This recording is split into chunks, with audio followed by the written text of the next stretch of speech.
subaxnimo oo gow ah qodobada aad ku maqli doontaan barnaamijkana waxaa ka mid ah militariga Ukraine oo sheegay in ay cagta mariyeen difaacyadii Ruushka ku lahaa koonfur bari ee dalkaas booliiska dalka Canada oo baaraya weerar dhaliya dhimasho iyo dhaawac oo xalay lagu qaaday aroos Soomaali leedahay oo ka dhacay magaalada Ottawa meel aroos oo xalfad oo ay ka jirto ma aragtay farxad iyo dad nolol cusub sameysanayo iyo dad asxaab ah oo ka soo qayb galay iyo dad family oo ka soo qayb galay sabab keeni karta in la soo weeraro walaal uu garan maan waxa kale oo aad maqli doontaan booqashada madaxweynaha Soomaaliya ee Maxaasi waxa ay uga dhigan tahay howlgallada ka dhanka al-shabaab ee ka socda qaybo ka mid ah dalka Soomaaliya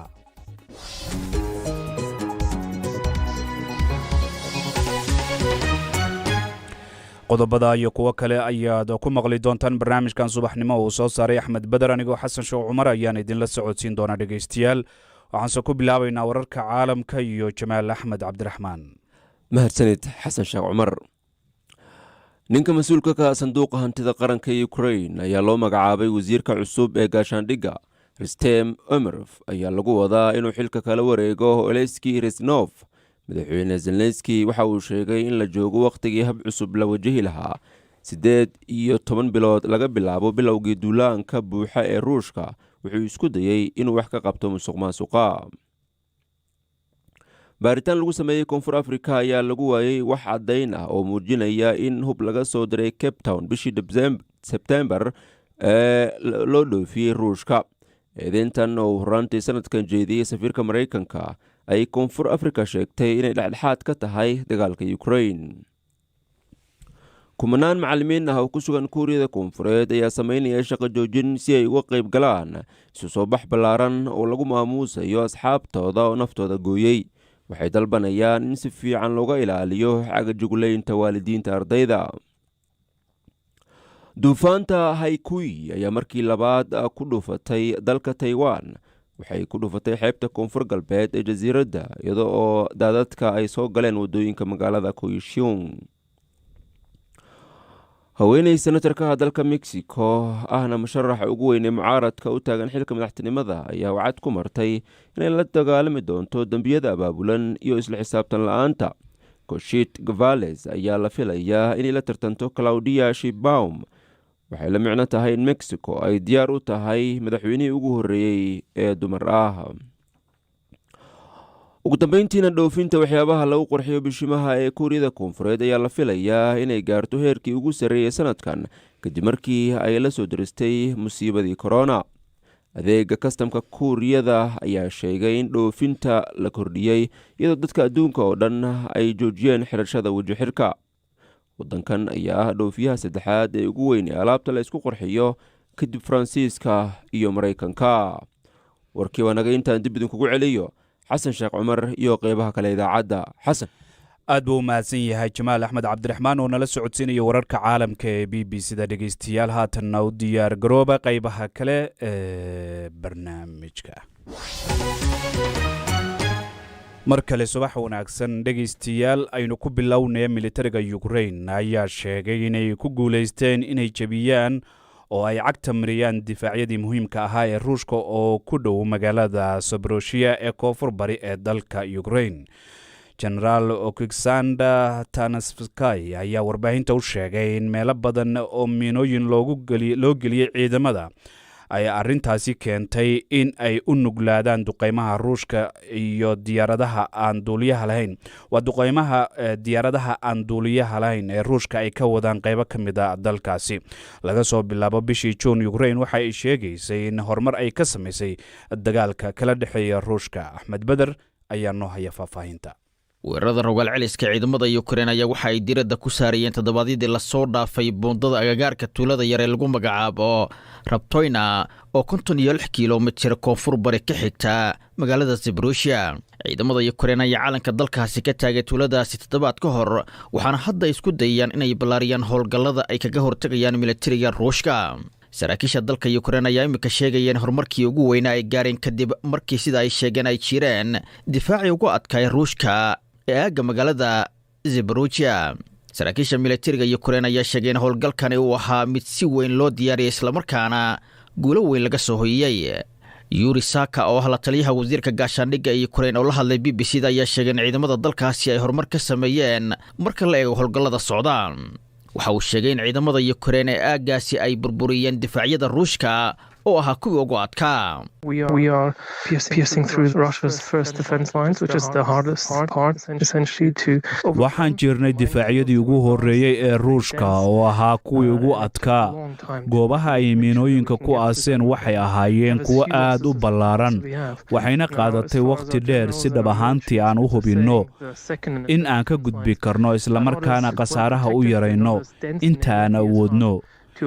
haatan sida ay sheegeen jenaraaladeenna iyo khubarada ciidankeenna, difaaca labaad iyo kan saddexaad ma ahan kuwo adag oo aan laga gudbi karin. Alexander Ronyaski oo hala taliyaha madaxweynaha Ukraine ayaa rajo ka muujiyay in horumarkani uu calaamad u noqon karo isbeddel weyn oo ku yimaada howlgallada socda. tani waxay ka dhalatay qorshe si caqliyeysan ay u diyaariyeen ammaanduliyaasha ciidamadeenna. Generaal Tarnavsky oo hadda aad sheegtay waa taliyaha cutubyada koofureed ee ciidamada qalabka sida ee Ukraine, waxayna ciidamadeennu si habsami leh ula socdaan jiidaha hore ee dagaalka. waxay si nidaamsan u burburiyeen kaydadkii rasaasta cadowga. marka waxaad odhan kartaa tani waa horumar. way adag tahay in la qiimeeyo muhiimadda sheegashooyinkii ugu dambeeyay ka soo yeera dowladda Ukraine. saraakiisha Ukraine ayaa inta badan wax faahfaahin aan ka bixin dagaalka, iyaga oo doonaya inay qariyaan qorshooyinka dagaalka ee Kiev. saraakiisha ayaan saxaafadda u ogolayn in ay siiyaan wararka qaar iyaga oo ka baqaya in uu baxo macluumaad xasaasi ah. ciidamada Ukraine ayaa waxa ay Ruushka kala kulmayaan weeraro joogta oo dhanka cirka iyo dhulka, taasi oo adkaysay in horumar ballaaran ay ka sameeyaan dagaalka. dagaalka dhulka ayaa waxaa barbar socda duqeymo iyo weeraro ay fulinayaan diyaaradaha dagaalka ee dalka Ruushka. dalka reer galbeedka ayaa waxa ay muddooyinkii ugu dambeeyay ay kordhiyeen taageerada militari ay siinayaan dowladda Ukraine. waa uu mahadsan yahay Axmed Badar oo warbixinta soo jeedinayay. markaana booliiska dalka Canada ayaa wada baaritaan ku saabsan weerar xalay lagu qaaday xaflad aroos oo Soomaali ay leedahay kana dhacaysay markaasi magaalada Ottawa ee dalka Canada, halkaasi oo koox hubaysan ay rasaas ooda kaga qaadeen islamarkaana ay ku dileen 2 qof, tiro ku dhow 10 ay ku dhaawaceen. xafladda oo ahayd goob farxadeed ayaa murugo isku bedeshay. ilaa iyo haddana dadkii ka qaybgelayay ayaa isweydiinaya sababta arrintaa keentay, waxaana ay sheegeen in booliiska ay ka sugayaan ciddii falkaasi geysatay. wariye Duraan Xasan Yare ayaa warbixintan nooga soo diray halka.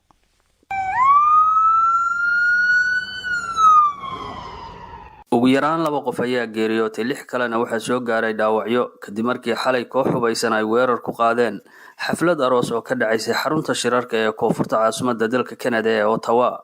madaxa ciidamada booliiska ee magaalada Ottawa Eric Stubbs ayaa gaaray goobta ay ka dhacday dhibaatadu. dhanka kale, war ka soo baxay goordhow ciidamada booliiska ee magaalada Ottawa ayaa lagu xaqiijiyay geerida Allah u naxariistay Siciid Maxamed Cali oo 26 sano jir iyo Cabdishakuur Cabdi Daahir oo 29 sano jir, kuwaas oo xafladda uga yimid magaalada Toronto ee gobolka Ontario. warsame Cabdi Maxamed oo ka mid ah ehelada Allah u naxariistay Siciid Maxamed Cali oo ka mid ahaa dadkii xalay ku geeriyooday goobtii ay ka socotay xafladda arooska ayaa iga warramay sida ay wax u dhaceen. walaalow aroos ayaa jiray, arooska ayagoo dad meelo kala duwan oo kala imaadeen. meesha xafladda arooska iyadoo la joogo ayaa waxaa dhacay in qolo aan la garanayn oo hubaysan xilligii hoolka la geli lahaa dadkana qayb hoolka ay galeen, qaybna aysan weli gelin. qolo burcad oo hubaysan inay maaragtay rasaas fureen. rasaasta ayada ahayd waxay wax ku gaartay dad 8 qof 2 qof way dhinteen.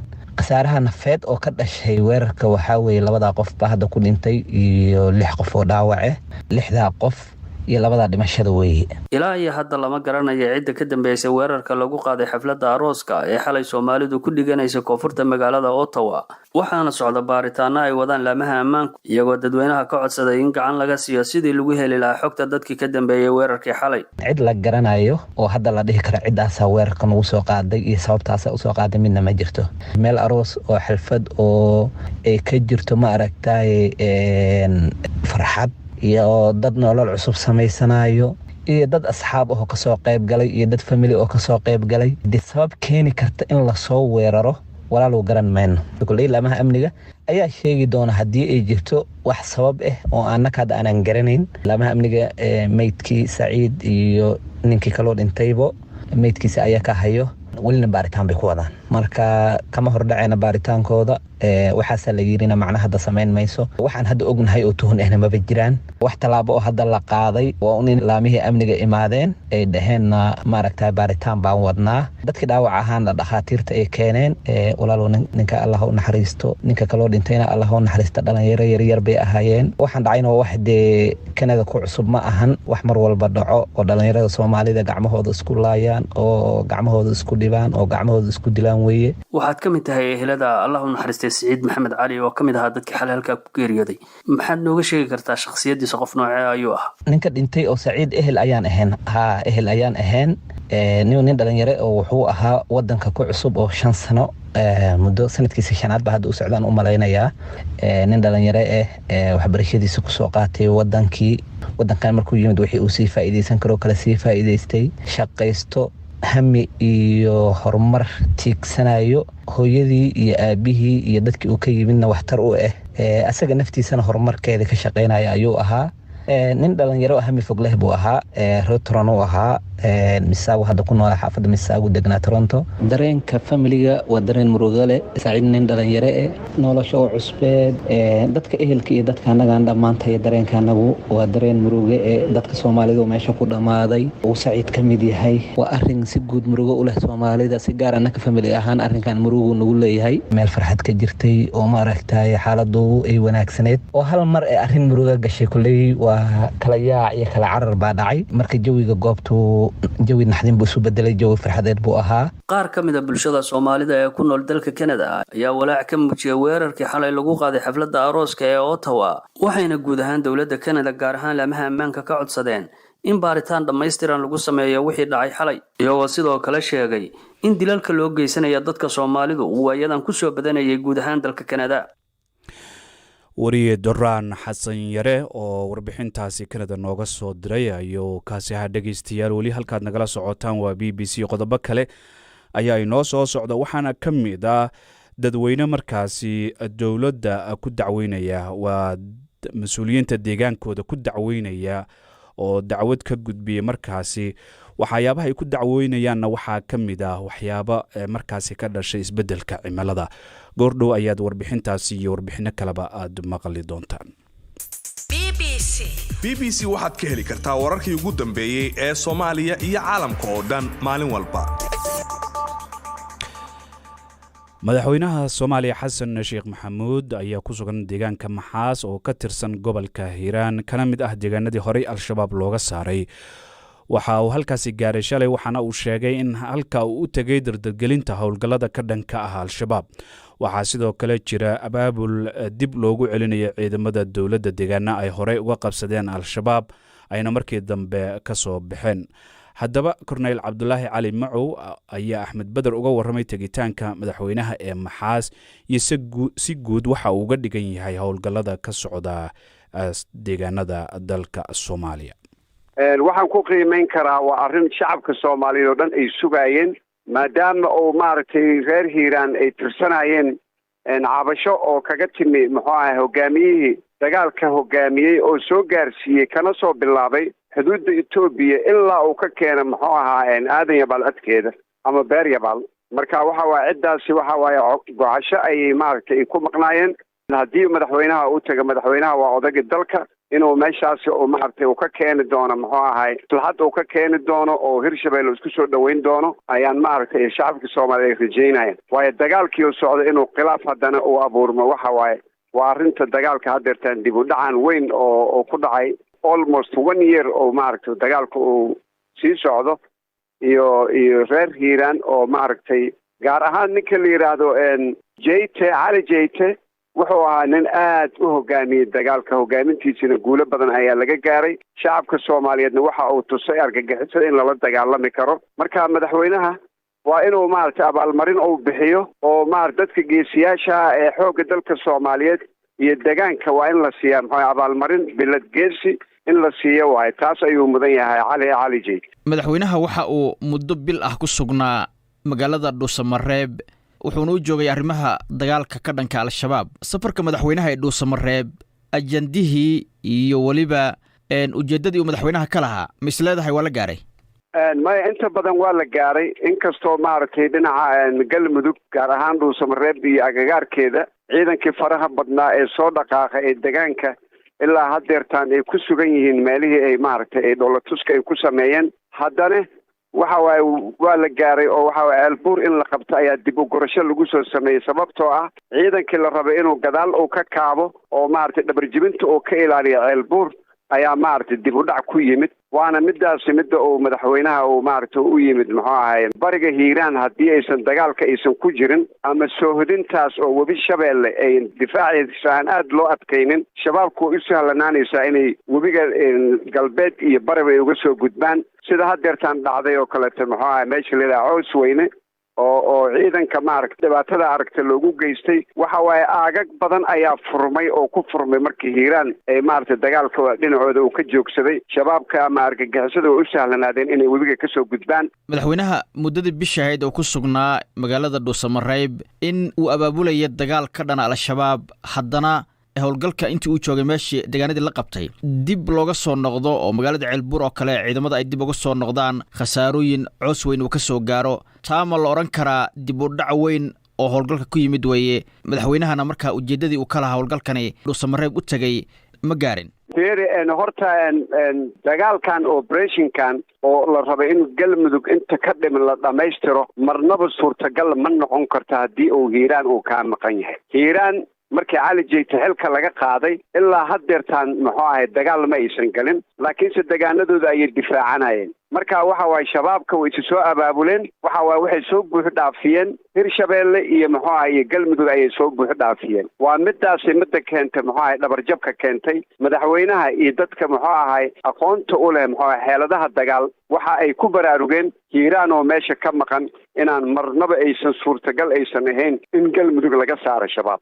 adigu waxaad tahay sargaal military oo xog ogaal u ah arrimaha Soomaaliya iyo waliba dagaalka lagula jiro al-shabaab. qabaqaabadii howlgalkii galmudug ee la sameeyay maxaa ka khaldamay aad is leedahay? saadeed wax badan ayaa ka khaldamay oo maaragtay si hoose ha loo yiraahdo ama si kore ha loo yiraahdo, laakiinse waxaad moodaa in maaragtay laba arrimood muxuu ahay dagaalkan dib u dhac iyo dhibaato ayuu muxuu ayaa ka imaanaysa. waa kow haddii muxuu ahay dhaqaale laga raadiyo ama muxuu ahay dan siyaasadeed laga raadiyo, labadaba waxa waaye dagaalka dhabarjab ayuu ku samaynaa. marka waxaad u malaynaysaa galmudug in maaragtay dad xarfaane ay maaragtay ay dib u dhacaasi uu ka yimid, laakiinse dhinacaas haddii aan laga fiirinin dib u dhaca waxa waaye hiiraan ayaa meesha ka maqneed. madaxweynahana wuxuu u arkay hiiraan inay muhiim tahay oo aagagii dagaalka oo ay baneeyeen ay dib ugu soo noqdaan, oo maaragtay hiiraan xataa hadda way kala qaybsan tahay, hirshabeelle iyo hiiraan isteeday u kala qaybsan tahay. marka waxa waaye in dadkii la heshiisiiyo oo la isku soo celiyo, waayo waxa waaye wuxuu ahay difaac ayay u ahayd muxuu ahay hiiraan muxuu ahay galmudug. marka hiiraan oo meesha ka maqan marnaba suurtagal ma ahan, mar labaadaan ku celiya, marnaba suurtagal ma ahan in galmudug laga saaro shabaab laga saaro. korneyl cabdulaahi cali macow oo ka faallooda arrimaha ammaanka ayuu kaasi ahaa uu u waramayey axmed beder. qaar ka mid a dhegeystayaasha b b c da ayaa dhanka facebook aragtidooda kaga soo dhiibtay. cabdirasaaq ayaan la cartan oo jooga boosaaso waxa uu leeyahay madaxweynaha Soomaaliya oo shalay maxaas tegay waxay ciidanka qaranka uga dhigan tahay dhiirigelin, garab istaag iyo moraalka ciidanka oo kor loo qaado. madaxweynaha Soomaaliya waxaa ka go'an xoreynta dalka ayuu leeyahay. Badri Cabdullaahi Ibraahim oo Boorama jooga waxa uu leeyahay waan bogaadinayaa in madaxweyne Xasan Sheekh Maxamuud oo booqdo maxaas, runtiina waxay dhiirigelin u tahay ciidamada geesiyaasha ee dagaalka kula jira al-shabaab. way mahadsan yihiin qaar ka mid a dhegeystayaasha b b c da oo halkaa aragtidooda noogu soo gudbiyey. markaana haddii aynu eegno wararka kale aan idiin hayno, Israa'iil ayaa waxa ay haatan qaadaysaa baa leeyahay tallaabooyin ay ka mid tahay in ay dib markaasi u musaafuriso dad Eritrean ah oo qaxooti ah oo dalkaasi ku sugan, waxaana rabshado dhacay lagu xirxiray 170 qof, waxaana lagu eedeeyay dadkaasi Eritreanka ee ku nool Israa'iil in rabshadahaasi ay qayb ka ahaayeen. haddaba Axmed Beder ayaa warkaasi isha soo mariyay oo stuudiyaha igula soo biray. Axmed, noo waran. xasano wasiirka amniga Israa'iil ayaa sheegay in uu qorsheynayo inuu soo jeediyo hindisa sharciyeed ogolaanaya in si wada jir ah loo xiro loona musaafiriyo boqolaal muhaajiriin u dhashay dalkaasi Eritrea. ku dhawaad 160 qof ayaa ku dhaawacmay rabshadahan kadib markii booliska ay isticmaaleen sunta dadka ka ilmaysiisa si ay u kala ceeriyaan dibadbax xoogana oo rabshada isu bedelay markii dambe. Ra'iisul Wasaaraha Israa'iil Benjamin Netanyahu ayaa sheegay in dadka dibadbaxa dhigaya ay ka tallaabeen waxa ugu yeeray khadka cas. Ra'iisul Wasaaraha ayaa amray in markaasi qorshe cusub oo lagu saarayo dhammaan muhaajiriinta Afrikaanka ah markaasi la soo saaro, taasi oo uu sheegay in looga hortagayo rabshado noocan oo kale ah ay markaasi inay halkaasi ka dhacaan. עכשיו נשארה בעיה רצינית עם המסתננים. iminka arrinta culus ee meesha taalla waa dhibaatada dadka sida sharci darrada ah u soo galay koonfurta Tel Aviv iyo meelaha kale, laakiin wixii shalay dhacay waxay ka gudbeen khad gaduudan. tani waxay ahayd rabshado, dhiig baa daatay, waa qar iska xoornimo, mana ogolaan karno. sidaa daraaddeed arrinta ugu horreysa ee aan samaynayo waa inaan u rajeeyo booliska ku dhaawacmay inay dib u soo celiyaan kala dambeynta, inay ka soo bogsadaan wixii gaaray. waxaan baadigoobaynaa tallaabooyin adag oo looga hortagayo dadka rabshadaha samaynaya oo ay ku jiraan in degdeg dib loogu dhoofiyo kuwii qaybta ka ahaa. way igu adag tahay inaan fahmo sababta ay dhibaato nooga imaanayso kuwa sheegay inay taageerayaan rejiimka. sida xaqiiqda ah ma codsan karaan magangeliyo. מכריזים שהם בעצמם תומכי המשטר ולכן הם בוודאי לא יכולים לטעון טענת פליטות. xasan oo qalalasaha sabtidii waxa uu ahaa mid dadka Eritreanka ay markaasi uga soo horjeedeen madaxweyne Siyaas Afwerki oo isagoo markaasi xukunka muddo dheer hayay. waa tahay Axmed Badar waa uu mahadsan yahay. dalka Uganda waxa la leeyahay booliska ayaa waxa ay ka hortageen qarax la doonayay in laga geysto kaniisad ku taala dalkaasi. Farax Lamaane ayaa isna stuudiyaha nala jooga oo warkaasi la socday. Farax, bal warkaasi maxaan faahfaahin oo ka haynaa? xasan oo sidaan ka soo xiganay wargeys ka soo baxa wadanka Uganda, booliska waxaa la sheegay oo wargeyskaas uu sheegayaa in ay gacanta ku dhigeen nin 28 jir oo la yiraahdo Ibrahim Kintu oo looga shakisan yahay in uu doonayay inuu ku qarxiyo bamka kaniisad ku taala magaalada Kampala maalintii shalay ahayd. waxaana ay sheegeen in sidaas ay ku ogaadeen teknolojiyad iyo qalab ay isticmaaleen sida laga soo xigtay sarkaal sare oo ka tirsan booliska magaalada Kampala oo la yiraahdo Patrick Onyango. waxaana uu sheegay in ninkaas uu ku soo qariyay qaraxa tarmuus cunnada iyo waxyaabaha cabitaanka lagu qaado, isla markaana uu ku soo xiray bateri iyo telefoonka gacanta, isla markaana uu doonayay in uu qarxiyo. waa sida uu sheegay ninkaas u hadlay booliska. waxaa kaleeto uu sheegay in ay doonayaan oo ay baadi goobayaan ilaa iyo 3 qarax oo kale oo ay rumaysan yihiin in iyagana magaalada gudaheeda ay ku jiraan. waxaa kale oo uu intaa ku daray in ay sidoo kale doonayaan bal inay helaan kaarkii simkaarka ahaa ee telefoonka oo ay ka raadin doonaan macluumaad, sida uu sheegay ninka la yiraahdo Patrick Onyango ee booliska u hadlay. aad buu mahadsan yahay Farax Lamaane. dhegeystayaal, warkaasi oo faahfaahsan bbcsomali.com ayaad kala socon doontaan. haddii aynu kusii soconno wararka, iyadoo shir ku saabsan isbeddelka cimilada Afrika oo Nairobi ka socon doono laga bilaabo maanta oo bisha 4 ilaa 6 bishan, ayaa bulshooyinka ku nool agagaarka harada Baringo ee gobolka Rift Valley ee dalka Kenya waxa ay gudbiyeen ama ay ka gudbiyeen andhehe dacwadii ugu horeysay mas'uuliyiinta deegaanka, taasi oo ay ku eedeynayaan isbeddelka cimilada iyo waxyaabaha ka dhashay. waxa ay sheegeen in heerka biyaha ee harada Baringo ay laba jibaarmeen 10 sano ee la soo dhaafay sababo la xiriira isbeddelka cimilada.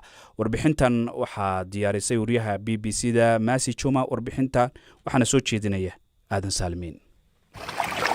waa hawsha maalinlaha ee halkan. haweenku waxa ay nadiifinayaan kalluunkooda xeebta harada Baringo iyadoo ay jiraan xayawaanka dilaaga ee qarsoon iyo xaaska Niilka. waxa ay ku dabaalanayaan haddana meel u dhow.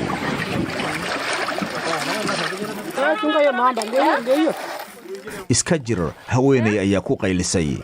10 sano ee la soo dhaafay heerka biyaha ayaa aad sare ugu kacay harada, tani waa aas-aaskii mid ka mida kiniisadaha maxalliga ee halkan dhowr kilomitir ee iga dambeeya waxaa ku yiilay guryo ay dadku deggan yihiin waxaa jiray iskuullo cisbitaallo xitaa xafiisyadii waaxda kalluumaysiga kenya halkan ayay ku yiileen xitaa waddo laami ah ayaa halkan ku tiilay dhab ahaantii ma sheegi kartid haatan waxyaabahaasi oo dhan sababtoo ah kulligood harada ayaa liqday dadkuna halkan waa laga sikiyey haatanna waxay ku nool yihiin meelo kale laakiin waxay weli ku soo noqonayaan halkan waxaana jira dumar halkan ku dhaqaya dharkooda iyaga oo ka warwareegaya in biyahan ay hadda aad ugu badan yihiin iyo xaaska oo ay weerarna ku soo qaadi karaan mararka qaarkood winia lugteeda waxaa ka gooyay xaas xilli ay biyo ka dhaansanaysay xeebta harada baringo waagii hore ma aynaan lahayn daadad waanu beeran jirnay oo cuntadeennana aan ka heli jirnay maalmahan marka roobabku ay da'aan khasaare ayaan la kulannaa waxaan ilaahay ka baryaynaa inuu nagu caawiyo oo aanay haradu buux dhaafin oo aanayna barakicin mar labaad sababtoo ah ma naqaan meel kale oo aan aadno khubarada deegaanka ayaa waxa ay sheegeen in harada ay laba jibaarantay 10kii sano ee lasoo dhaafay sababtoo ah roobab lixaad leh oo ka da'ay halkan isbeddelka cimilada awgeed tani waxay markii ugu horraysay ay ku keentay kenya arrimo xasaasi ah oo dhanka sharciga ah iyadoo bulshooyinku ay ku dacweeyeen dowladda saamaynta isbeddelka cimilada waa kan benson jebkonga oo ah wakiilka bulshada oo arrintaasi ka hadlaya waxaan filaynaa xukun cadaalad ah waxaan filaynaa magdhow cadaalad ah waxaan rajaynaynaa inay yimaadaan oo ay dayactiraan dugsiyada iyo xitaa buundooyinka sida laga soo xigtay barnaamijka deegaanka ee qaramada midoobay kiisaska maxkamadaha ee isbeddelka cimilada ee adduunka ayaa labalaabmay 5tii sano ee lasoo dhaafay iyadoo bulshooyinku ay raadinayaan waxqabad iyo cadaalad waa kan qareenka deegaanka caalamiga ah omondi owino oo ka hadlaya marka maxkamaddu ay ugu dambayntii go'aan gaarto waxaa laga yaabaa inay dejiso shuruucda qaar ayna noqon karto mid wax ka beddesha sharciga cimilada keliya ma ahan kenya laakiin sidoo kale waxaa soo xigan doona caalamka iyo dalalka kale ee afrika khasaaraha ka dhashay harada fiday waa qabow dadka deegaanka ayaa sheegaya in dad badan oo aan tiradooda la garanaynin ay biyuhu qaadeen oo aan dibna loo arkin qaar badan ma haystaan meel ay u guuraan maalin kastana khataraha joogitaanka halkan ayaa sii kordhaya warbixintaa waxaa soo jeedinayay aadan maxamed cabdisaalmiin dhegaystayaal haddii aynu eegno wararka dhanka ciyaaraha xalay ilaa shalay waxaa dhacay ciyaaro ka tirsan horyaalka ingiriiska kooxaha crystal palace iyo wolves ciyaartii dhex martay waxay ku dhammaatay 3-2 markaas ay ku badisay kooxda crystal palace liverpool iyo aston villana ciyaartoodii waxay ku soo idlaatay 3-0 ay ku badisay kooxda liverpool arsenal waxay 3 kaga badisay 3-1 ciyaartoodii markaas ay kaga adkaatay kooxda man united dhegeystayaal barnaamijkii waa naga intaa bbcsomali.com ayaad nagala socon kartaan waxaa 5 galabnimo ayaa noo ballan haddii allah wada la yiraahdo